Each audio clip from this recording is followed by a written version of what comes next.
আসসালামু আলাইকুম। অর্থনৈতিক শুমারির লিস্টিং কার্যক্রমের একটি গুরুত্বপূর্ণ বিষয় হলো খানাভিত্তিক অর্থনৈতিক কর্মকাণ্ডকে নিরূপণ করা। আমাদের যে লিস্টিং প্রশ্নপত্র রয়েছে সেই প্রশ্নপত্রের মাধ্যমে আমরা নিরূপণ করতে পারবো কিভাবে খানাভিত্তিক অর্থনৈতিক কর্মকাণ্ডকে আমরা আলাদাভাবে নিরূপণ করতে পারি। প্রথমেই আমরা জেনে নিই অর্থনৈতিক কর্মকাণ্ড সম্পন্ন খানা বলতে কি বোঝায়। যে সকল খানায় বসবাস ছাড়াও আয়ের জন্য খানার অভ্যন্তরে বা প্রাঙ্গণে কোনো কুটির শিল্প অথবা খানাভিত্তিক ব্যবসা অথবা অন্য কোনো অর্থনৈতিক কাজ করা হয়, অথবা খানার এক বা একাধিক সদস্য ভ্রাম্যমাণ অর্থনৈতিক কর্মকাণ্ডের সাথে জড়িত, সে সকল খানাকে অর্থনৈতিক কর্মকাণ্ড সম্পন্ন খানা হিসেবে ধরা হবে। অর্থনৈতিক কর্মকাণ্ড সম্পন্ন খানার তিনটি মূল বৈশিষ্ট্য রয়েছে। বৈশিষ্ট্যগুলো হলো কর্মকাণ্ডটির অবস্থান, মালিকানা এবং কাঠামো। অর্থনৈতিক কর্মকাণ্ডটির অবস্থান হবে খানার অভ্যন্তরে বা প্রাঙ্গণে, অথবা এটি ভ্রাম্যমাণ হতে পারে। কাজটির মালিকানা অবশ্যই খানার যে কোনো সদস্যের হবে, এবং কাঠামোর ক্ষেত্রে খানার বাহিরে স্থায়ী বা অস্থায়ী কোনো কাঠামো থাকবে না। আমি আবারও তিনটি বৈশিষ্ট্য সম্পর্কে বলছি। কাজটির অবস্থান হবে খানার অভ্যন্তরে বা প্রাঙ্গণে, অথবা ভ্রাম্যমাণভাবে হতে পারে। মালিকানা অবশ্যই খানার যে কোনো সদস্যের হবে, এবং কাঠামোর ক্ষেত্রে খানার বাহিরে স্থায়ী বা অস্থায়ী কোনো কাঠামো থাকবে না। এক্ষেত্রে অবস্থান এবং কাঠামোর মধ্যে আমরা একটা সংযোগ দেখতে পাই। ব্যাপারটি এমন, যেহেতু এই কাজটির অবস্থান খানার অভ্যন্তরে বা প্রাঙ্গণে হচ্ছে, অথবা ভ্রাম্যমাণভাবেও হতে পারে, সেহেতু আমরা অবধারিতভাবেই বলতে পারি যে খানার বাহিরে এর কোনো স্থায়ী বা অস্থায়ী কাঠামো থাকবে না, যেমন দোকানপাট বা কোনো শোরুম থাকবে না। আমরা দেখতে পাই আমাদের লিস্টিং প্রশ্নপত্রের ৫-এর গ, ৫-এর ঘ এবং ৫-এর উম এই তিনটি প্রশ্ন থেকে খানাভিত্তিক অর্থনৈতিক কর্মকাণ্ড সমূহকে চিহ্নিত করা হবে। আমি আবারও বলছি, আমাদের লিস্টিং প্রশ্নপত্রের ৫-এর গ, ৫-এর ঘ এবং ৫-এর উম এই তিনটি প্রশ্ন থেকেই চিহ্নিত করা হবে খানাভিত্তিক অর্থনৈতিক কর্মকাণ্ড সম্পন্ন কর্মকাণ্ডটি হচ্ছে কিনা। আমরা একটু বিস্তারিতভাবে দেখি যে অর্থনৈতিক কর্মকাণ্ড সম্পন্ন খানা কিভাবে আসবে। আমাদের লিস্টিং প্রশ্নপত্রের ৫-এর গ, ৫-এর ঘ এবং ৫-এর উম এই তিনটি প্রশ্নের উত্তর থেকেই খানাভিত্তিক অর্থনৈতিক কর্মকাণ্ডটি চিহ্নিত করা হবে। সেক্ষেত্রে আমি প্রশ্নগুলো বলছি। ৫-এর গ তে প্রশ্নটি হচ্ছে, খানায় কৃষি বহির্ভূত কোনো অর্থনৈতিক কর্মকাণ্ড আছে কি? এই উত্তরটি অর্থনৈতিক কর্মকাণ্ড সম্পন্ন খানার ক্ষেত্রে অবশ্যই হ্যাঁ ওয়ান হবে। ৫-এর ঘতে যে প্রশ্নটি আছে তা হলো, কৃষি বহির্ভূত অর্থনৈতিক কর্মকাণ্ডটির মালিকানা খানার নিজস্ব কি? এই প্রশ্নটির উত্তর যদি হ্যাঁ ওয়ান হয়, তবেই সেটি অর্থনৈতিক কর্মকাণ্ড সম্পন্ন খানার মধ্যে আসতে পারে। ৫-এর উমতে রয়েছে, কৃষি বহির্ভূত অর্থনৈতিক কর্মকাণ্ডটি খানার বাহিরে নির্দিষ্ট স্থানে স্থায়ী বা অস্থায়ী কাঠামোতে পরিচালিত হয় কি? এটির উত্তর অর্থনৈতিক কর্মকাণ্ড সম্পন্ন খানার ক্ষেত্রে অবশ্যই না টু আসবে।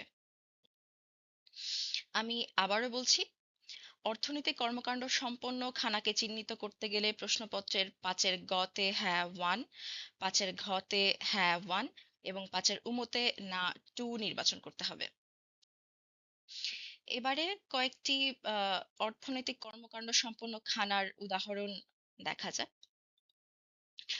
আমি একটি ভ্রাম্যমাণ সবজি বিক্রেতার উদাহরণ দিচ্ছি। আমি মনে করছি একজন সবজি বিক্রেতা, যিনি রাস্তায় একটি ভ্যানে কিছু সবজি বিক্রি করেন। এক্ষেত্রে হয়তো ভ্যানটির মালিকানা তার নিজের নয়, তিনি ভাড়া নিয়ে তিনি ভ্যানটি পরিচালনা করছেন। তবে তিনি যেই সবজি বিক্রি করছেন এই কাজটির মালিকানা তার নিজের। সেক্ষেত্রে এটি খানাভিত্তিক অর্থনৈতিক কর্মকাণ্ড হবে। তবে কেন হবে একটু আমরা ঝালাই করে নেই। যেমন ৫-এর গতে যেই প্রশ্নটি থাকবে সেটি খানাভিত্তিক অর্থনৈতিক কর্মকাণ্ড সংক্রান্ত, অর্থাৎ খানায় কৃষি বহির্ভূত কোনো অর্থনৈতিক কর্মকাণ্ড আছে কিনা। যেহেতু আছে, যেহেতু তিনি ভ্যানে সবজি বিক্রি করছেন, সুতরাং এটির উত্তরে আমরা হ্যাঁ ওয়ান নির্বাচন করব। ৫-এর ঘতে যে প্রশ্নটি থাকবে যে এই কর্মকাণ্ডটির মালিকানা তার নিজস্ব কিনা। যেহেতু ভ্রাম্যমাণ সবজি বিক্রেতা সবজি বিক্রি করছেন এবং কাজটির মালিকানা তার নিজস্ব, সুতরাং এক্ষেত্রে উত্তর আমরা হ্যাঁ ওয়ান নির্বাচন করব। এবং ৫ এর উমতে যে প্রশ্নটি থাকবে যে এই কর্মকাণ্ডটির জন্য খানার বাহিরে নির্দিষ্ট স্থানে কোনো স্থায়ী বা অস্থায়ী কাঠামো আছে কিনা। যেহেতু তিনি ভ্রাম্যমাণভাবে সবজি বিক্রি করছেন, এটার জন্য কোনো কাঠামো নেই, সুতরাং এটির উত্তর না 2 হবে। সুতরাং আমরা দেখতে পাই ৫ এর গ এর ক্ষেত্রে উত্তর 1, ঘ এর ক্ষেত্রে 2 এবং উম এর ক্ষেত্রে উত্তর, আমি একটু ভুল করে ফেলেছি, আমি আবার বলছি, ৫ এর গ এর ক্ষেত্রে উত্তরটি হ্যাঁ 1, ঘ এর ক্ষেত্রে হ্যাঁ 1 এবং ৫ এর উম এর ক্ষেত্রে না 2 হবে। সুতরাং এটি একটি অর্থনৈতিক কর্মকাণ্ড সম্পন্ন খানা বলে বিবেচিত হবে।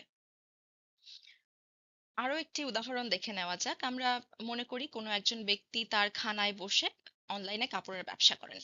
তাহলে এটি কোন ধরনের কর্মকাণ্ড বলে আমরা চিহ্নিত করব? এখানে ৫ এর গ এর উত্তরের ক্ষেত্রে যেটি আসবে, সেখানে আমরা এই কর্মকাণ্ডটি অর্থনৈতিক কর্মকাণ্ড কিনা তা দেখব। যেহেতু এটি একটি অর্থনৈতিক কর্মকাণ্ড, খানায় বসে পরিচালিত হচ্ছে, সুতরাং ৫ এর গ তে হ্যাঁ 1 নির্বাচন করতে হবে। এবং এই কর্মকাণ্ডটির মালিকানা খানার যে কোনো সদস্যের, সুতরাং ৫ এর ঘ এর ক্ষেত্রে উত্তরটি হ্যাঁ 1 হবে। এবং যেহেতু ওই ব্যক্তি খানাতে বসেই তার অর্থনৈতিক কর্মকাণ্ডটি বা কাপড়ের ব্যবসাটি পরিচালনা করছেন এবং আহ, খানার বাইরে কোনো স্থায়ী বা অস্থায়ী কাঠামো নেই, সুতরাং ৫ এর উমর ক্ষেত্রে উত্তরটি না 2 হবে। সুতরাং আমরা যদি এক নজরে দেখি, ৫ এর গ এর ক্ষেত্রে উত্তরটি 1, ৫ এর ঘ এর ক্ষেত্রে উত্তরটি 1 এবং ৫ এর উমর ক্ষেত্রে উত্তরটি না হবে। সুতরাং এটি অর্থনৈতিক কর্মকাণ্ড সম্পন্ন খানা বলে বিবেচিত হবে বা আমরা চিহ্নিত করব। এরকম আরো অনেক উদাহরণ আমরা দিতে পারি, যেমন ফুটপাতে ভাসমান পান, চুন, সুপারি বিক্রি করা, বাদাম বিক্রি করা, ছোলা বুট বিক্রি করা, বা অনলাইনে ফ্রিল্যান্সিং বা উদ্যোক্তা হিসেবে কাজ করা, ইউটিউবার যে কাজগুলো করেন, খাবারের ব্যবসা করা, হকার, ফেরিওয়ালা যারা নিজের বা রিক্সা, ভ্যান, ঠেলাগাড়ি যারা নিজের পরিবহনে আহ, এই কাজটি পরিচালনা করছেন, সেগুলো খানাভিত্তিক অর্থনৈতিক কর্মকাণ্ড বলে বিবেচিত হবে। অথবা আমরা দেখতে পাই যে অনেকে ঘরে খাবার তৈরি করে তারা বিক্রি করছেন, ভাষা শিক্ষা কোর্স করছেন অনলাইনে। এই সমস্ত কর্মকাণ্ডগুলো খানাভিত্তিক অর্থনীতির কর্মকাণ্ডের আওতায় আসবে। আমরা যখন লিস্টিং প্রশ্নপত্রের ৫ এর গ, ঘ, উম পূরণ করব, তখন খুব সাবধানের সাথে পূরণ করব, যাতে কোনোভাবেই একটি একটিও খানাভিত্তিক অর্থনৈতিক কর্মকাণ্ড আমাদের আম, শুমারির আওতার বাইরে না চলে যায়। আজকের ভিডিওতে আমরা দেখতে পারলাম যে কোন কোন কর্মকাণ্ড সমূহ অর্থনৈতিক কর্মকাণ্ড সম্পন্ন খানার আওতায় আসবে। বিভিন্ন উদাহরণ সহ সহ আমরা দেখেছি, এবং পরবর্তী একটি ভিডিওতে আমরা জানতে পারবো কোন কোন কর্মকাণ্ড সমূহ অর্থনৈতিক কর্মকাণ্ড সম্পন্ন খানার আওতায় আসবে না। জানতে আপনারা অবশ্যই চ্যানেলটিকে ফলো করবেন। আজকের মতো এ পর্যন্তই। সবাই ভালো থাকবেন। আল্লাহ হাফেজ। আসসালামু আলাইকুম।